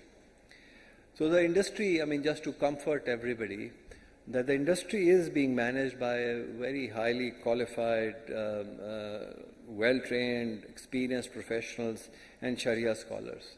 I mean, in Pakistan, we are blessed to have a legend like Mufti Taqi Usmani Saab, who is actually leading it on a global front. As a part of the rethink exercise for Pakistan's financial sector transformation to Islamic, I feel that it is actually a very solid business opportunity as well. We have seen it. The banks can tap on the huge liquidity that exists in the market and use it as a means of financial inclusion as well. Locally, around 70% of Pakistan's population has no banking account into formal banking system. So according to the State Bank research, 98% of the non-banking population is believed in prohibition of interest. So there is a huge opportunity. This can obviously be dovetailed with the digital side in terms of propagating it, but this could certainly trigger the financial inclusion part. So the enormity and impact of transformation of banking system in Pakistan would require all the stakeholders to carefully plan for a responsible and smooth transformation towards institutionalized Islamic financial system in Pakistan. We must acknowledge over here that the foundation of the Islamic banking was laid by none other than Dr. Ishrat Saab, which is now being strongly pursued by both the Ministry of Finance and the State Bank of Pakistan. Well, if we talk specifically about Faisal Bank, so we at Faisal Bank are privileged really to have successfully completed the world's largest transformation of a conventional to an Islamic bank, a journey which was spread over almost last 6-7 years and completed at year-end 2022. We emerged as the second largest Islamic bank in the country with the highest Sharia rating. Currently, we have the widest range of Islamic products and have a growing network of about 700 branches. With no available model before us, it required a big rethink on our part on how to smoothly execute the journey, which entailed faith and belief, somebody said that, in Almighty, but it also involved comprehensive planning, committed leadership, seamless execution.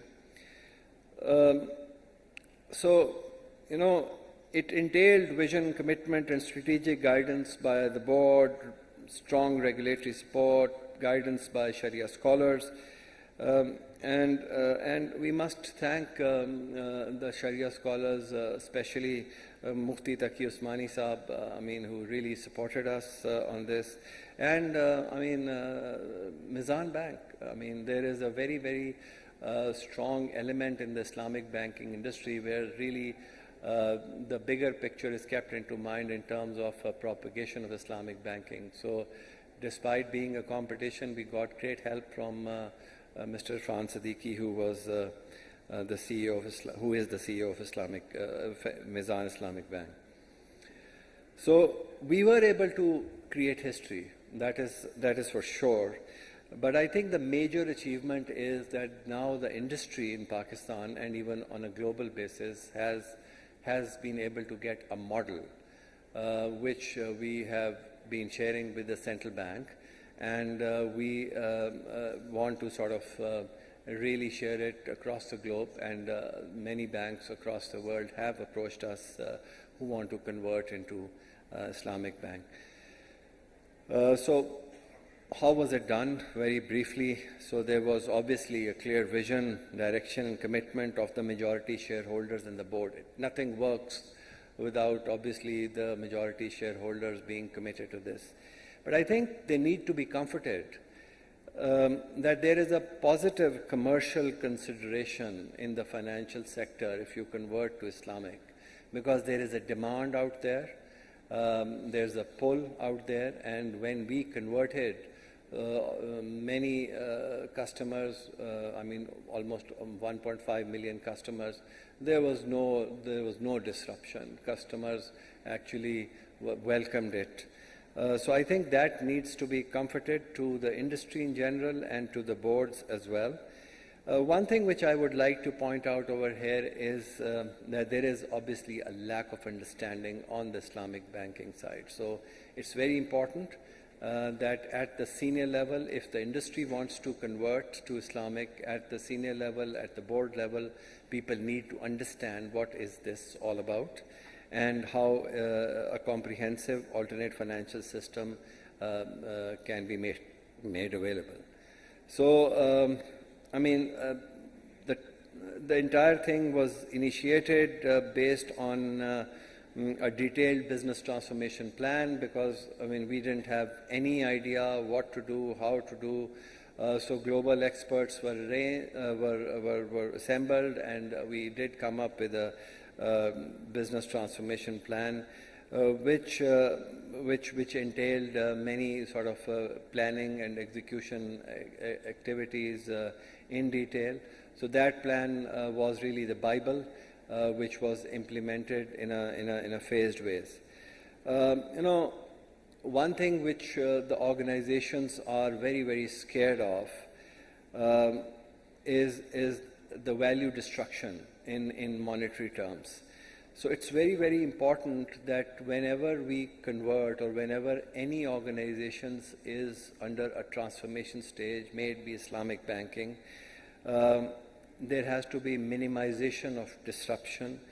The value has to be conserved for all the stakeholders, the investors, the customers, sponsors, while maintaining the regulatory compliance. So employee care, transforming the mindset of about 8,000 employees who've been doing conventional banking.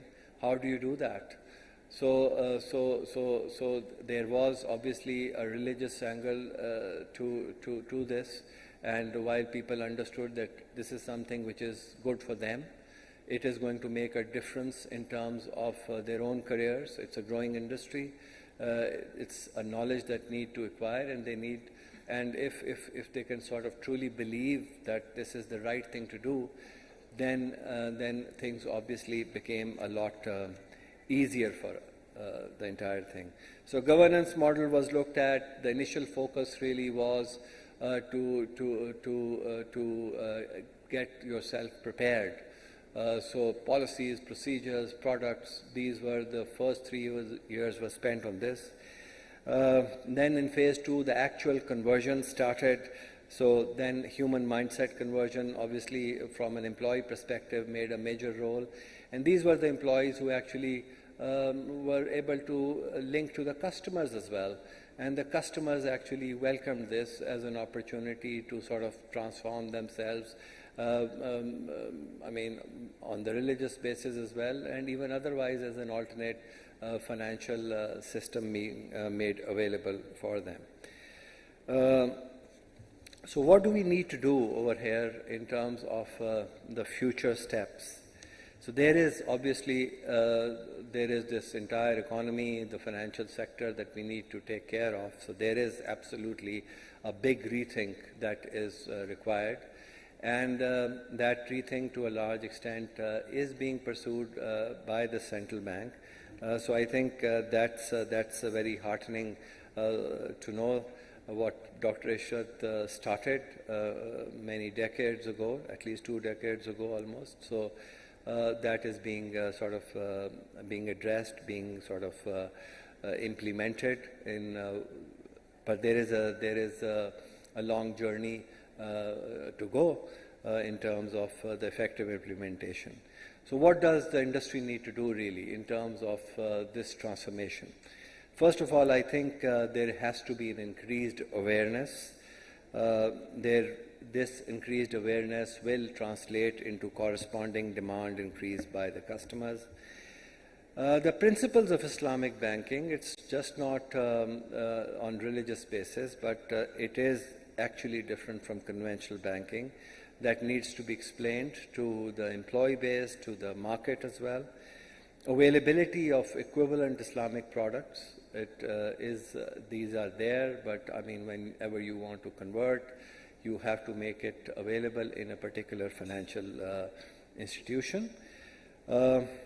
Islamic banking resource base, very, very important, okay?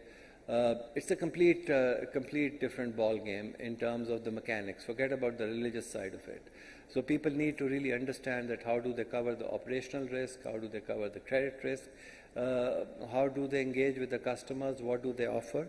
So that's extremely important. So training and reskilling, NABAF, other educational institutions, they have to play a role.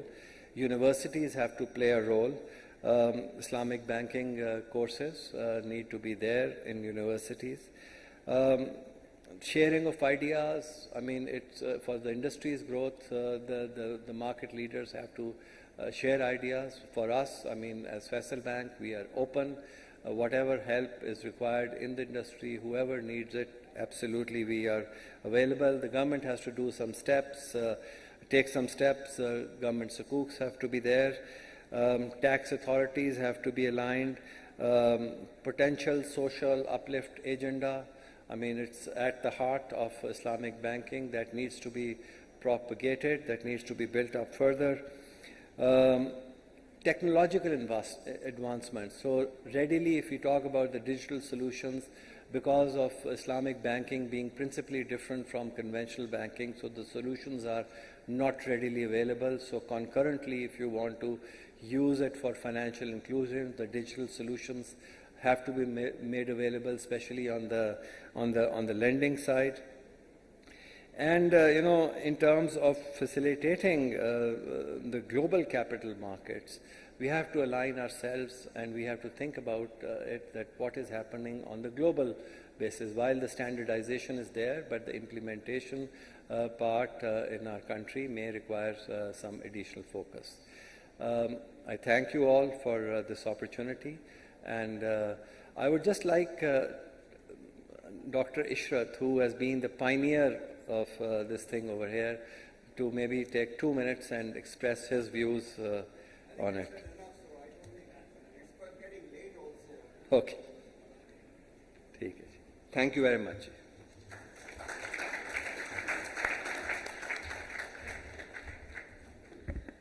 Thank you, Yusuf Saab. That was wonderful. And I would like to now request Asfar and Ali to join us back on stage. Dr. Ishrat Hussain, if you could please join us back on stage. And we have Dr. Muhammad Akram Sheikh with us. We are very honored to have him, recipient of Hilal-e-Imtiaz, former Federal Minister, Deputy Chairman, Planning Commission of Pakistan. If he could please kindly join us on stage also. Dr. Muhammad Akram.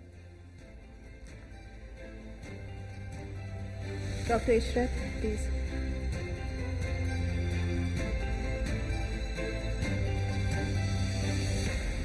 We have presentation, souvenirs.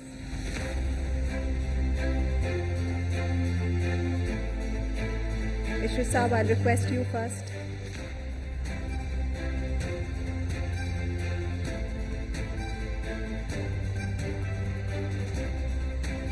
Thank you, gentlemen.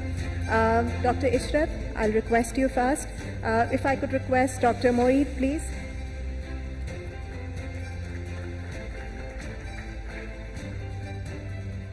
Please take your token of appreciation.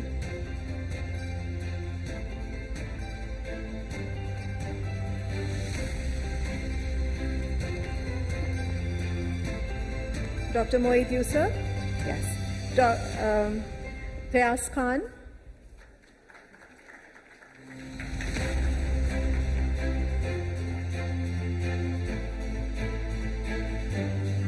Amir Ibrahim?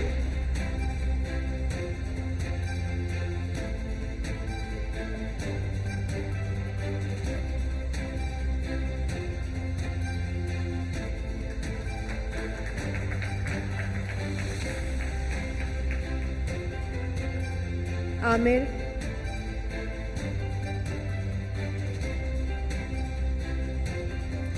For the second set of recipients, I would request Dr. Muhammad Akram Sheikh to do the honors, please.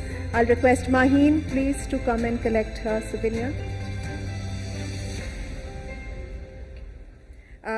Yusuf Hussain Saab, if I could request you, please.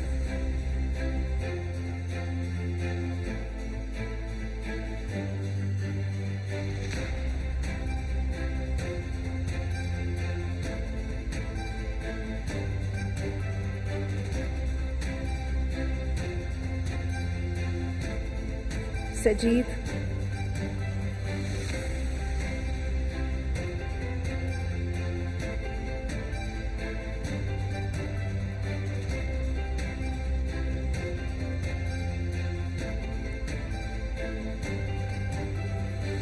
And we have a special one for Dr. Ishrat.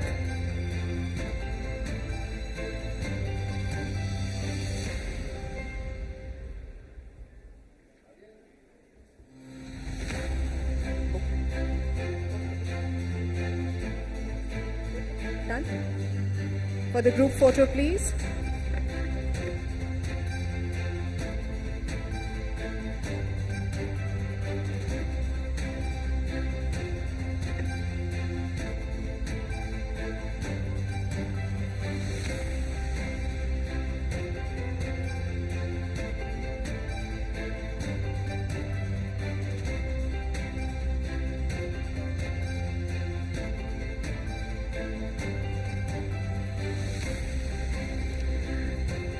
A short break for lunch. We have 25 minutes for it before we resume session number 3. I'll request all participants to be please back in time inside the hall for us to manage time.